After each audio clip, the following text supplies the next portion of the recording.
Hey guys, hoping all is well with everybody. In this video we're going to be introducing module 3.1, which is rational numbers and decimals. Now I want to focus your attention to the word rational and its root ratio, which is all that chapter 3 is about, is ratios and mixed numbers and representing things as decimals. But before we can do that, I want to introduce to you some very important terminology in order to better understand what's going on here. But before I do that, I just want to introduce to you exactly what we're looking at when we talk about ratios. In terms of two integers, a and b, a ratio is a number that can be represented as one integer over another. So we'll say that integer a over integer b. And for all intents and purposes, we're going to say that integer b cannot equal 0. The reason for this is because right now we don't want to run into a situation where we're trying to divide any value, negative or positive, by 0, because it's going to be what we call undefined. Okay? But for all intents and purposes, all the values of b or in the denominator will not equal 0. Okay? So keeping that in mind, let's introduce to you two very important pieces of terminology. That being terminating decimals and repeating decimals. I'm going to illustrate these two ideas with examples. Let's look at the first example. We have 1/4. So 1/4 is the same as saying how many times does 4 go into 1. I'm going to rewrite this the other way to do the division. Now you're probably asking yourself or thinking, 4 can't go into 1. It's too big. Well, you're right, it is a larger number than 1, but the fact is it can go into 1, just not as a whole. So it can go in as a fraction. So to illustrate that, what we're going to do is we're going to say that it can't go in as a whole number by putting a 0 here, and then we're going to introduce to you a decimal, and this decimal here. The reason this is so advantageous is because at this point I can add zeros to this number here. Now I can see that 4 can't go into 1, but it can go into 10. So 4 goes into 10 twice. 4 times 2 is 8. Subtract the 2, get a remainder of 2. I can add another 0 now. Again, 1 is no different from 1.0. It's no different from 1.00. Same value.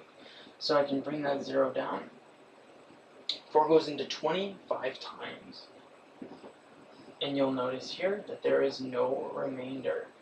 This is what we call a terminating decimal. It's going to end or cease at a point. Okay? So I'm going to spell it for you. Terminating, decimal. So remember, it's a decimal that will cease or end. On the other hand, let's look at the decimal.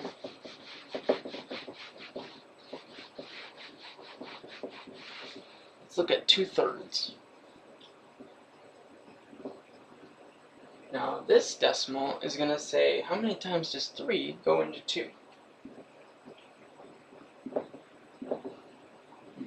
And again, you're probably thinking to yourself, 3 can't go into 2 as a whole, it's too big, and you're absolutely correct. So we're going to put a 0 here to represent that it can't go in as any whole number. And then that's going to introduce to you the decimals, which will allow me to add those beneficial zeros. Now, when you're adding these zeros, you can add as many as you would like, okay, or as that you find necessary. 3 goes into 20 6 times. 20 minus 18 is 2. Put another 0 here, bring it down. 3 goes into 20 6 times.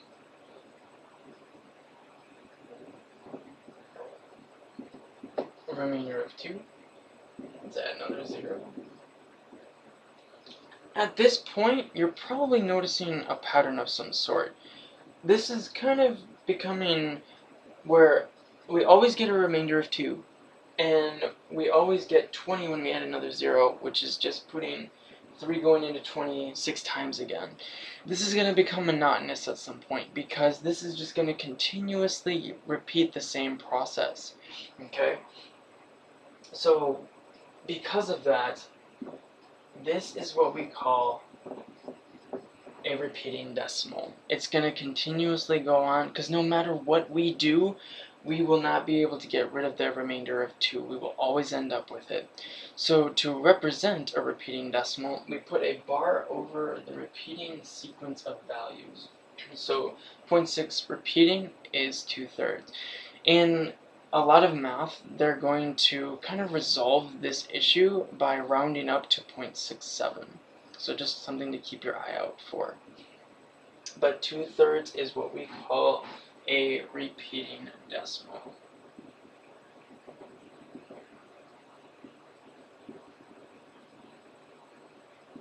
Okay. Alright, let's look at another example. Now that we have the idea of the difference between terminating and repeating decimals, and a little bit of a reflection question. So the question in the book says, take a look at this decimal.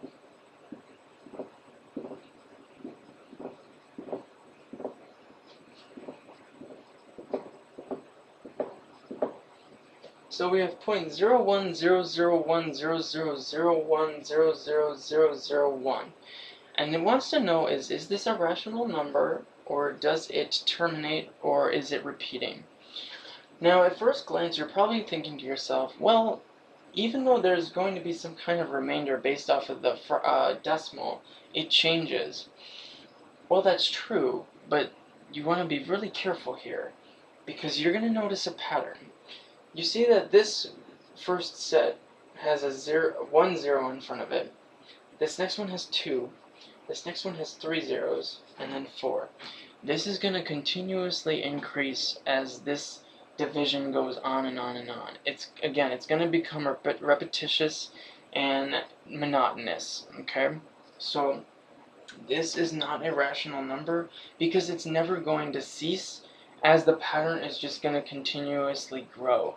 So after this, it'll be 5 zeros, then 6, then 7, and so on. So this will be what we call a repeating decimal.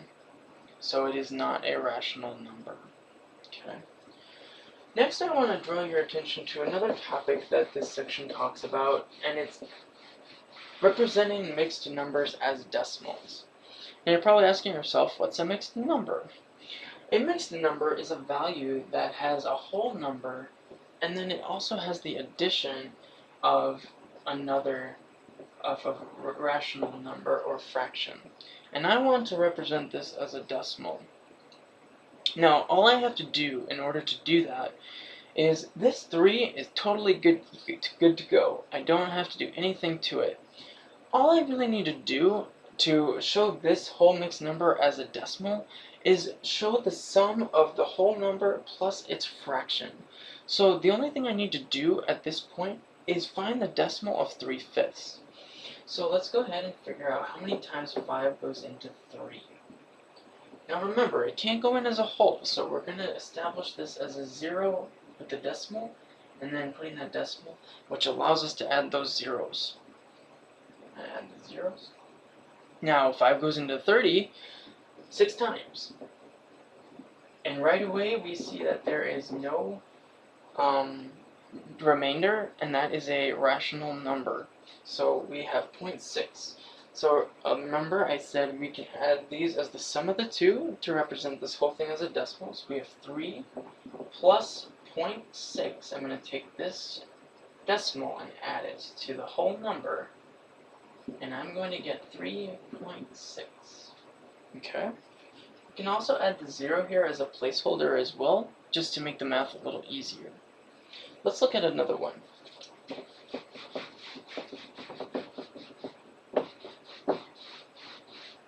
So let's look at 7 and 5/8. Now remember, I'm going to try to represent this as a decimal. So in order to do that, I just have to show the sum of the whole number plus the fraction or ratio that's also with it. So the 7 is good to go. Next, all I have to figure out is what the decimal of 5/8 is. So we're going to do the division here.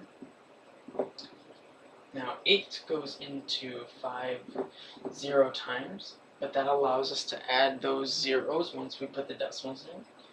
So 8 goes into 50 6 times. 6 times 8 is 48. Subtract, get 2. Bring down another 0. 8 goes into 20 twice. 8 times 2 is 16. Carry the remainder of 4. Bring down another 0. 8 goes into 40 5 times. And then we see that we have a remainder of 0. And that's awesome, because now we can say that 7 plus 5/8 is equal to 7 plus 0.625. And again, you can put the 0 there as a placeholder. And our final answer is going to be 7.625. Okay? Alright. In this few remaining moments we have left, let's just talk about some more numbers that don't look so obvious to be whether or not they're repeating or non-repeating decimals. Okay. So we want to see and determine if the following values terminate or are repeating decimals. Let's look at -9/25. Now remember, in the very beginning I did mention that these are ratios of integers, and integers can be negative. So let's do a little recap of division and multiplication of integers. Remember, when the sign is different, as this one is, it's a negative integer over a positive integer. Our value is going to be negative in the end. On the other hand, if the signs are the same, whether that means that we have both numerator and denominator being negative, or both numerator and denominator being positive, that'll give us a positive value. Okay? So we want to see how many times 25 goes into -9. And again, it can't go in as a whole by any means. So we're going to represent this as a fraction. And that's going to allow us to introduce the decimal and add those zeros. 25 goes into 93 times. So 3 times 25 is 75. Subtract the 2, you have 15. Bring another 0. 25 goes into 156 times. And we have a remainder of 0. Now remember, be very careful here, because simple mistakes can occur. Negative divided by a positive is a negative. But the answer to this question is that it is a terminating decimal. It does cease and end at a point. Just be careful of your positive and negatives, okay guys? Let's look at one more.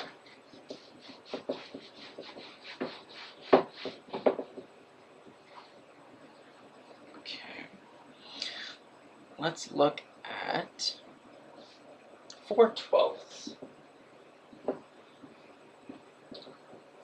Well, this one's kind of interesting, because what I want to do with this one is introduce the idea of simplest form. When I talk about simplest form, what we're going to be doing is taking this fraction and making it as small as possible. And the way that we can do that is by dividing by what we call the least common multiple. The least common multiple between 4 and 12 is 4. It's the lowest number that can go into both these values. Okay, so we have 4. So what I'm going to do is divide the numerator and the denominator by 4. And that's going to give me the simplest form. And that's 12. So 4 divided by 4 is 1. 12 divided by 4 is 3. And my fraction is 1/3. And that's kind of how simplest form is established. I'll be doing some more examples of simplest form, but just to kind of introduce the idea. You find the greatest number, and I apologize, I meant greatest common multiple. And then you divide it by that value in the numerator and the denominator. So your answer is 1/3. Okay. But I do hope this helps you out, guys. If you guys have any questions, please don't hesitate to ask me or message me. But I hope you guys have a great rest of your day. Please take care of yourselves. Thank you so much for watching.